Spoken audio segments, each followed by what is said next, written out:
Assalamualaikum warahmatullahi wabarakatuh.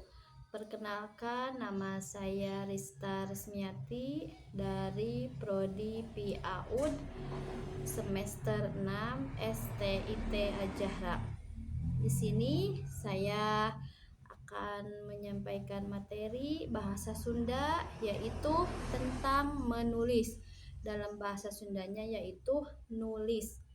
Dan di sini materi yang pertama itu saya akan menyampaikan tentang pengertiannya, bahwa pengertian menulis itu adalah suatu kegiatan untuk menciptakan suatu catatan atau informasi pada suatu media dengan menggunakan aksara. Menulis biasanya dilakukan pada kertas dengan menggunakan alat-alat seperti pena atau pensil. Namun dengan semakin berkembangnya teknologi seperti saat ini, menulis juga bisa dilakukan dengan menggunakan komputer atau laptop. Dan menulis merupakan salah satu keterampilan mengungkapkan pendapatnya mengenai menulis, yaitu meletakkan simbol grafis, memahami hubungan antara bunyi dan bentuk huruf, menyebutkan simbol huruf, mengenal suara huruf awal dari nama benda-benda yang ada di sekitarnya. Dan selanjutnya juga ada keterampilan menulis. Nah, dalam nama sendiri bagi anak usia 5-6 tahun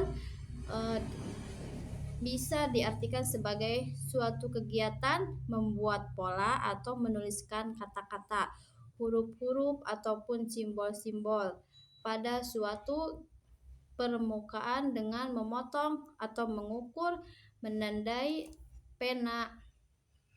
Kegunaan menulis bagi para siswa itu untuk menyalin, mencatat, dan mengerjakan berbagai tugas sekolah.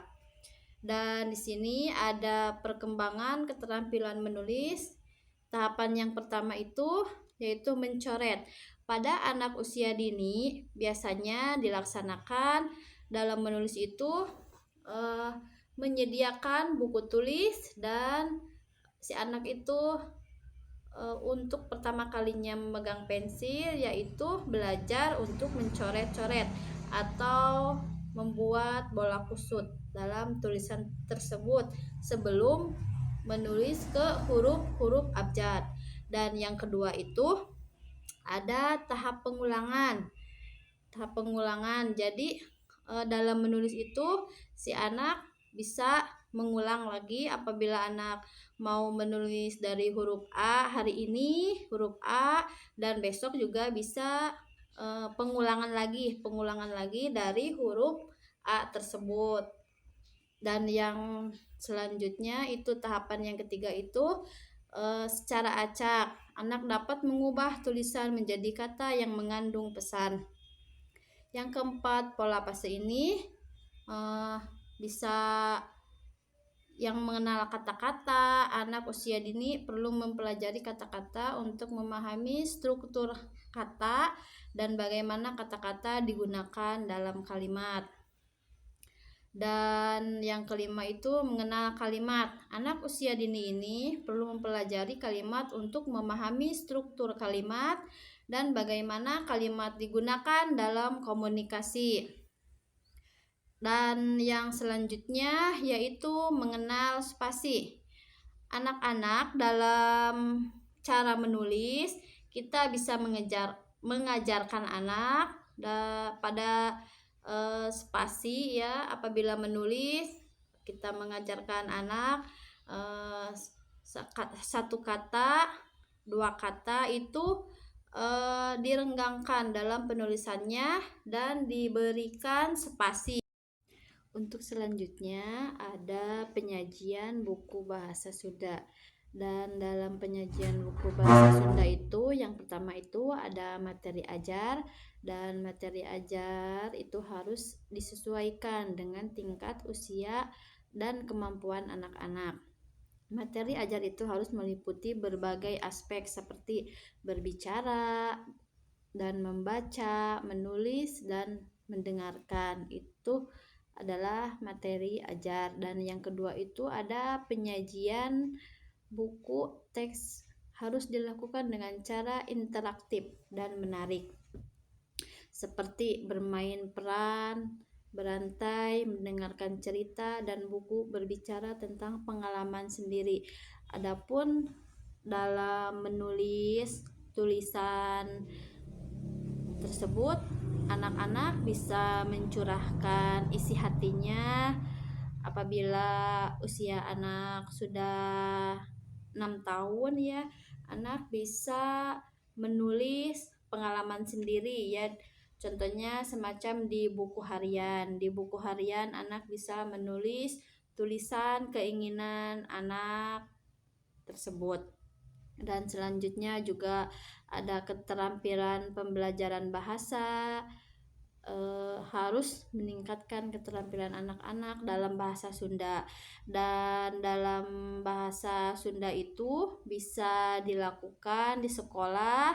Dan di sekolah kita, waktu pembelajaran bahasa Sunda, kita bisa berbicara bahasa Sunda sehari-hari, dan pembelajarannya diucapkan dengan bahasa Sunda, tidak dengan bahasa Indonesia.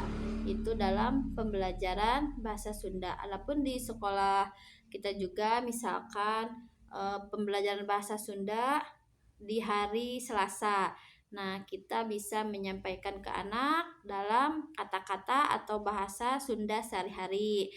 Dan untuk selanjutnya juga ada kultur budaya, yaitu penyajian buku teks harus mempertahankan nilai-nilai budaya Sunda dan menguatkan identitas anak-anak sejak usia dini. Adapun pembelajaran bahasa Sunda, yang pertama itu menggunakan bahan ajar, menggunakan bahasa Sunda dalam aktivitas sehari-hari, menggunakan media digital. Apabila menggunakan media digital itu misalkan HP ya, kita bisa melihat video-video adat-adat Sunda itu seperti apa, masih banyak lainnya ya, kita bisa mengenalkan kepada anak-anak.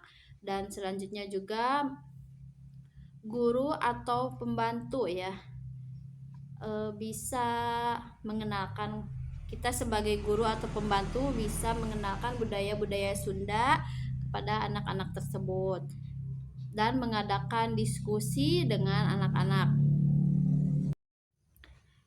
Itu adalah materi yang dapat saya sampaikan hari ini, dan mohon maaf atas kekurangannya, dan mudah-mudahan ada manfaatnya. Wabillahi taufiq wal hidayah. Wassalamualaikum warahmatullahi wabarakatuh.